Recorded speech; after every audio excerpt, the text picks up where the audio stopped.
Welcome to Muddy River News This Week, furnished by Harvey's. I'm Bob Gough. My guest today is Dr. Mohammed Memon with the Blessing Cancer Centers in Quincy and in Hannibal now. Welcome, sir. Thank you. Thank you I understand the Cancer Center in Hannibal just opened.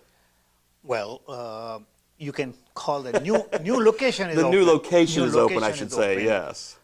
This week on Monday. But the Cancer Center has been there longer than, 1 week. Yes, and you've, of course, had the It's Cancer been Center there here for almost quite some time, too. Almost 20 years. Yes, the new location, I should have said. Why was it important for Blessing to, people say, well, you got one in Quincy, it's such a short drive. Why is it important to maintain that facility in Hannibal? Because this facility was there before actually the Quincy, Blessing established the Quincy Cancer Center. Obviously there was an QMG, but at Quincy, Blessing Cancer Center has been established around 2017. So Hannibal was already there. Ah, okay.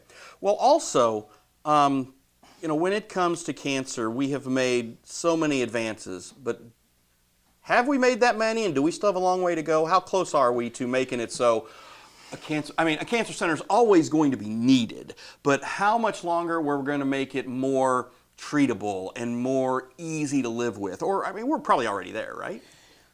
Already there, meaning curing the cancer? Not curing it, but just it's maintaining it, fighting it. We're doing a better job. We have more tools. We have more knowledge. So I started my oncology career as a fellow in University of Pittsburgh in 1998. In 2001, I finished my fellowship, and then I am in practice, some private practice, some hospital-based practice since then. So when my patient asked me, simple analogy is, I remember vividly when we have one chemotherapy approved for the lung cancer. Prior to that, there was 3 or 4, couple of older. The medicine by the name of gemcitabine was approved for the squamous cell carcinoma many years ago. We have a meeting in, ASCO meeting, and we were all 4 or 5 fellows were there, and we all jubilated, wow, we have another medicine. So that was 20 years ago, we have only chemotherapy. Now we have almost close to 30 medicines for the lung cancer. Now, it sounds perfect, sounds great. It's just like insulin was the diabetes and the metformin was the diabetes, or a couple of medicine, and now we have probably every other commercial is diabetic commercial, right? Yes, it is. So the cancer is a little bit more heterogeneous than the diabetes itself. Everyone knows what the cause of the diabetes is, but not many people know, or even still we are struggling that what is the real cause of cancer is. One of the analogy is like smoking. Everyone knows smoking causes lung cancer. Obviously, there are other 6 cancer also established with the smoking.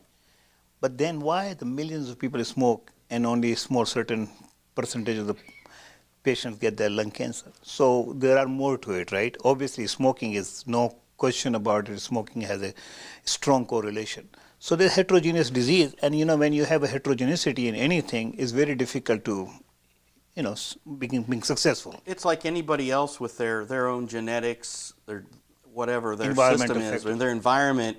Some people are going to be more susceptible to it than others. Correct.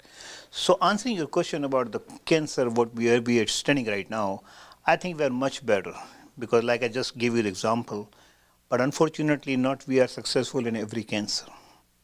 We have a very bright spot in breast cancer is one of the bright spot. And I give all the credit to the women, just seriously, because they were so forceful in bringing the new medicine. So some of the new medicine was the first time came into the breast cancer. And then we have number of other medicine come into different cancer. So the breast cancer now becoming a chronic disease. It's still a terrible disease. It's just turned the family upside down. No question about it. But now we have almost 280 patients, 280 female patients diagnosed with every year with the breast cancer. Percentage-wise, we have about 40 to 50,000 people, women died of the cancer. Now, still 40, 50,000 is not a small number, but compared to the other cancer like the lung cancer, which is around 170, 180,000, and now about 130, 140,000 people died every year. So percentage-wise, definitely we are much better.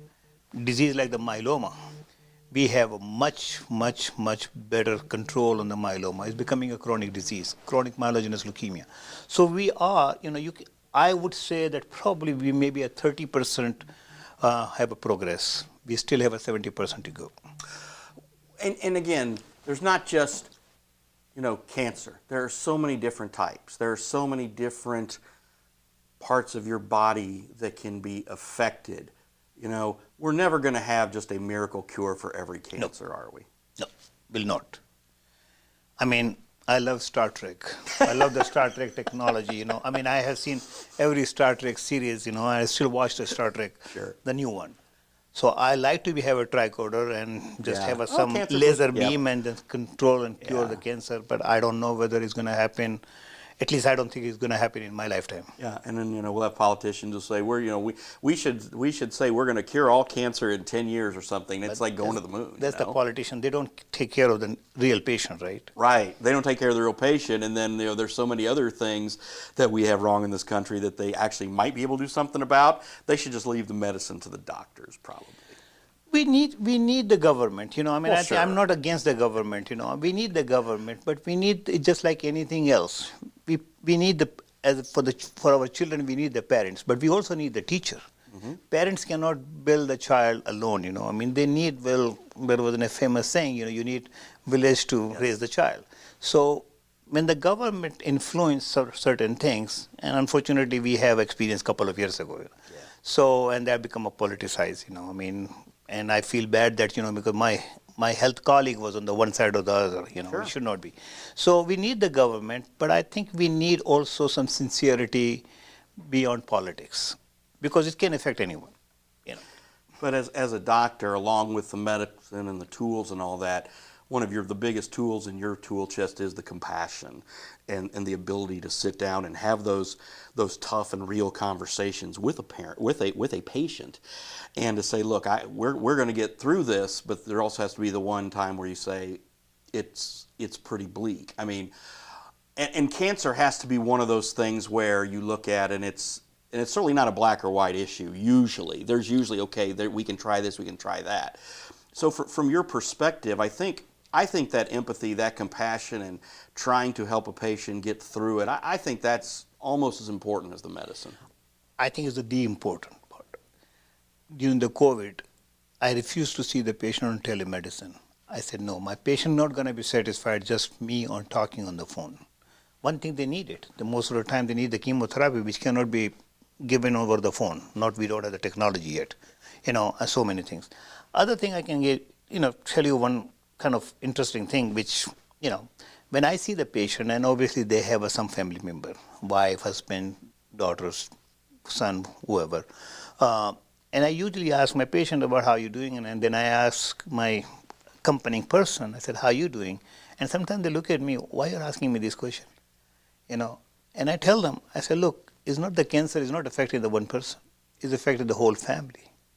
What you've been going through is probably remarkable. Obviously, the person who has illness is going through the major, but family is also upside down, So, talking about empathy, you really need it, and they appreciate that. Small thing they appreciate. Oh, there's no question about that. I know.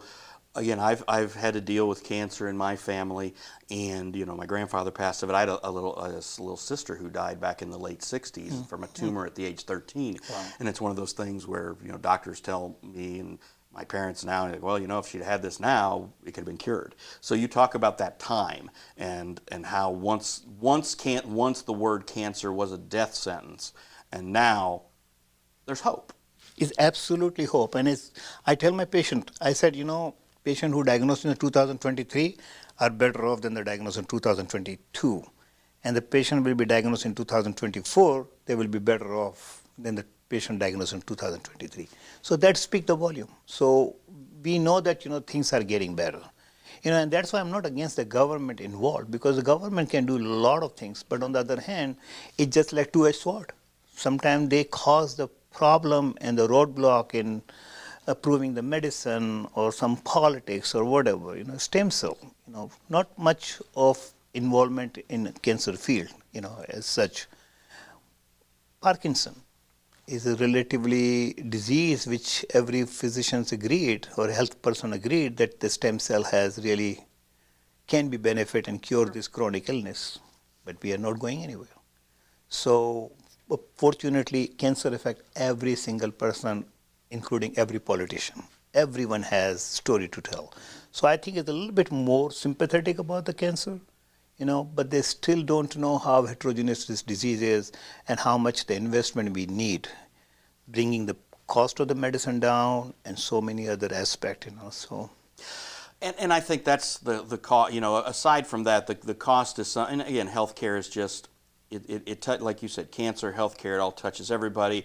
The cost of it, and we've had all the fights again with the government over how we pay for these sort of things. But in your position, and certainly when it's me as the patient and you as my doctor, the price point is not what we're discussing here. We're discussing how you're going to get me better.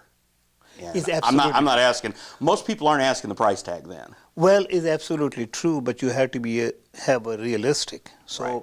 Working, and again, I don't want to bring in a kind of advertisement standpoint, but one of the working in the system like the Blessing, which they have a foundation, we have financial support. You probably heard the story because you guys live in the community, and you talk to the people every day. One of the things is the cost of the medicine is forbidden. Even for the insurance, you have a medicine, this is recently approved for the breast cancer medicine, $890 per tablet. So it's almost I'm talking about the wholesale price. Mm-hmm. Is it $30,000 almost per month supply, right? Even if I have a 10% of copay, I can't afford, But my thing is when it gets to the cost of the drugs, and again, yes, it's business. Pharmaceuticals make a profit, but it's the cost to the pharmaceutical company is developing the first pill, right? Right. That's the thing, because after that, okay, they know how to do it, okay. But still, they've recouped that profit and that from that first pill, and they deserve to be justly, fairly compensated. Right. But then after that, and after it's been so long, and I think we see that because don't they eventually lose their what's the word I'm looking for? Lose the patent. And then you see the prices magically come down. And, I think that's always, I know that's something that I've noticed, But that's exactly my point. We need the government. Yes. So, and again, we live in the capital society. I make money, that's why I'm saying, spending the money. It's same true for everyone else. Yes. There's nothing wrong with that. That's probably the best system. Somebody quoted, and I don't remember the quote, but this is the best system compared to all the other bad systems we have. It's always the old saying, democracy's better than a lot of the other options. It's not perfect, but so. Capitalism is the same way. But, yes. We never seen this kind of situation. It's again, this is the nuances. We never see the $30,000 per month supply of the medicine. Well, and I think the folks like you, not only us, the folks like you who can, spread the word. Bigger university places. Yes. I have one time discussion with the Mayo Clinic doctor because we were sharing the common patient when I was in Chicago. And I said, you guys have so much of influence, we both start talking because as a physician, we said, well, what we have, we don't really have a power to influence, but I said the Mayo Clinic has. I'm sitting in the DeKalb and working in the, cancer center. I don't have any power. But you guys have a power. Media has a power. And I think we all need to work. I absolutely agree. I think the drug company need to make profit and just like any other business. But how it's going to be work out, that's also need to be, human factor should be there. Well, I just know that when that Star Trek cancer decoder gets there, that's going to be pretty expensive. So we'll need to bring the price of that down. I think if you look at the Star Trek, there is no money involved now at the time. Right, that's true. I'm happy about that, because there is no transaction of the money. Everyone is money free. Well, I'll tell you what. I thank you for your time, Dr. Memon. This has been a lot of fun. And now I'm going to let you go spend a half hour with my friend Randy Phillips, who produces this, because you're going to spend the rest of that time talking about Star Trek. So that's all the time we have for now on Muddy River News this week. I'd like to thank our friends at Harvey's for our furnishings as always. I'm Bob Gough. We'll see you next week.